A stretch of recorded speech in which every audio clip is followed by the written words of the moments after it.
आदाब नाज़रीन, रोज न्यूज में आपका खैर मकदम है। मैं हूं आपका मेजबान मसूद अहमद। आइए जल्दी से देखते हैं आज की स्पीड रोज न्यूज। तहरीक मुस्लिम शब्बान के सदर नशीन जनाब मुश्ताक मलिक साहब इस इजलास में तशरीफ फरमा तमाम सियासी जमातों के मोअज़्ज़िज़ अराकीन, सोशल ऑर्गेनाइजेशन से तशरीफ फरमा उलमा इकराम, हमारे सोसाइटी के सोशल ऑर्गेनाइजेशन से वाबस्ता एडवोकेट्स, मीडिया के सीनियर कायदीन, क्योंकि तमाम का नाम नहीं ले सकता हूँ इसलिए मैं सिर्फ जमातों से आप तमाम का यहाँ पर इजलास में मैं खैर मकदम करता हूँ, क्योंकि बहुत अहम मौजू है। वक्फ अमेंडमेंट बिल, जो वक्फ तरमीमी बिल 2025 के जरिए बड़े अफसोस के साथ कहना पड़ता है कि हमारी सबसे बड़ी ईद उल फितर के दिन हमें तोहफे के तौर पर दिया गया है। यह हुकूमत की सोच का इससे अंदाजा लगता है, क्योंकि इस वक्त में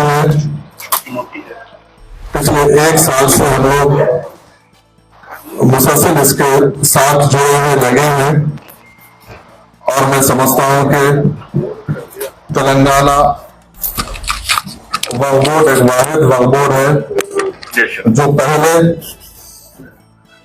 इस बिल का जब मसौदा आया था तो सबसे पहले हमने बोर्ड की मीटिंग बुलाकर इसको हमने रिजेक्ट किए। न सिर्फ रिजेक्ट किए, हम इसको रिजेक्ट करके इसको मरकजी हुकूमत को और हम जेपीसी को भेजने का काम किए। एक साल खींचने में हमारे लीडर ऑफ अपोजिशन जनाब राहुल गांधी जी जब ये मसौदा पार्लियामेंट में आया था तो तमाम इंडिया ब्लॉक के सभी पार्टी के कायदीन से बात करके इसकी पुरजोर मुखालिफत करने के बाद मरकजी हुकूमत ने इसको जेपीसी को इसको भेजा, क्योंकि पार्लियामेंट्री डेमोक्रेसी में आप लोग जानते हैं कि नंबर्स काउंट होते हैं। और इस इजलास के साथ, क्योंकि आज हिंदुस्तान में आज भी ज्यादातर हिंदू भाई हमारे सेकुलर हैं, इस इजलास में उन तमाम पॉलिटिकल पार्टीज का और बलखुसूस इनफरादी में मेंबर ऑफ पार्लियामेंट जो 232 जो लोग इसके मुखालिफत में हमारे हिंदू भाई जो मेंबर ऑफ पार्लियामेंट इसके में वोट दिए हैं, उन तमाम लोगों का मैं शुक्रिया अदा करता हूं कि जो हमारे साथ खड़े हुए हैं। बार बार हमारे अपील करने के बावजूद, हर तरीके से नुमाइंदगी करने के बावजूद, चंद सोकॉल्ड सेकुलर पार्टियां, जैसा आप लोग अभी 4-5 पार्टियों का जिक्र कर रहे थे, टीडीपी है, जनता दल है, इस तरीके से पार्टियां, शायद उनकी सियासी मजबूरियात थी या क्या थी पता नहीं, लेकिन बैरकफ अपनी मुखालिफत में आपके वोट किए हैं। वो हमको एक चीज समझने की जरूरत है कि भले ही वो अलग अलग पॉलिटिकल पार्टी, सियासी जमातें सेकुलर होंगे या कोई और तरीके से होंगे, किसी का राइट विंग, कोई लेफ्ट विंग, कुछ अलग अलग होगा, लेकिन इस बात को समझने की जरूरत है कि जब आपका मामला आता है तो सब एकजुट होते हैं, वो आपस में लड़ेंगे। हम सबको पता है आरएसएस न सिर्फ मुसलमानों के, दलितों के, आदिवासियों के, सबके खिलाफ है, लेकिन जब आपके खिलाफ अगर जब कोई चीज हथियार आपके खिलाफ कोई प्रोग्राम लेके आते हैं तो सबसे पहले उनको कॉन्फ्रेंस में लेके काम करते हैं। आप देखिए, ट्रिपल तलाक आपके लिए एग्जाम्पल है। ट्रिपल तलाक से पहले एक हिंदुस्तान में एक परसेप्शन क्रिएट किया गया था, एक माहौल बनाया गया था कि मुसलमान औरतों के साथ, हमारे माँ बहनों के साथ किस तरीके से 3 तलाक के नाम पे जुल्म किया जाता है, ज्यादती की जाती है। ऐसे कैसे कैसे कई हमारे माँ बहनें ऐसे आज भी घर में बैठे हैं सिर्फ ट्रिपल तलाक के नाम पर। एक परसेप्शन क्रिएट किया गया था, एक माहौल बनाया गया था। उसके बाद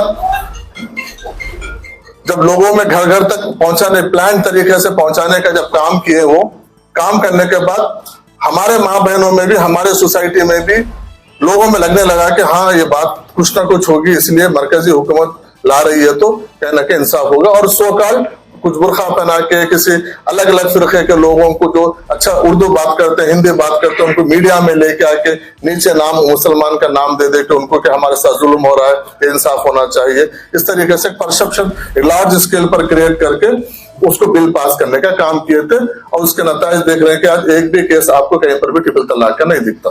तो झूठा प्रोपेगेंडा था वो।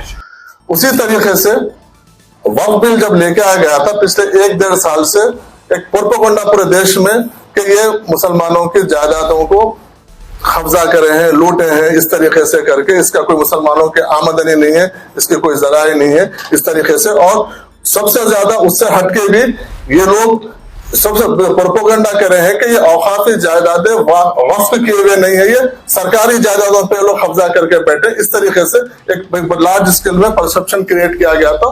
उसमें पूरे हिंदुस्तान के, क्योंकि आप तो 15% है, 85% जो लोग ये सोचना शुरू कर दिए कि हाँ ये सरकारी जमीन पे लोग वक्फ का नाम रख के बैठे हैं। आज बताते हैं पूरे हिंदुस्तान में, क्योंकि एक ही वक्फ बोर्ड एक ऐसा है पूरे हिंदुस्तान में, कश्मीर से कन्याकुमारी तक बोर्ड है। बाकी के तमाम, चाहे आप क्रिश्चियन ले लीजिए, चाहे एंडोनमेंट ले लीजिए, सब स्टेट्स में बटे हुए हैं। हर स्टेट का अलग अलग एंडोनमेंट लॉ है, लेकिन एक वक्फ बोर्ड एक ही है। उसमें आपको 8 लाख 9 लाख। रोज न्यूज में बस इतना ही। मिलते हैं अगली न्यूज में।